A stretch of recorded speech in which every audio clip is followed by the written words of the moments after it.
185尺，點樣住先唔會有壓迫感？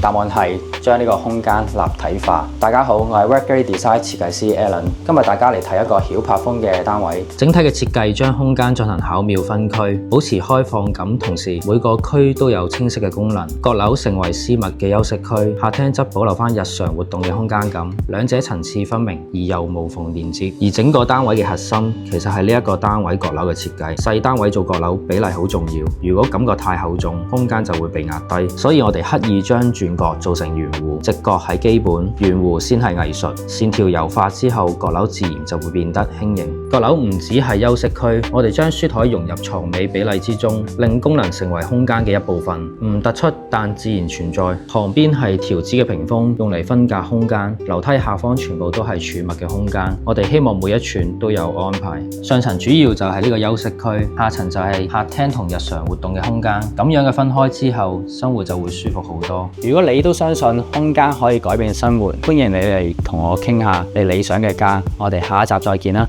拜拜。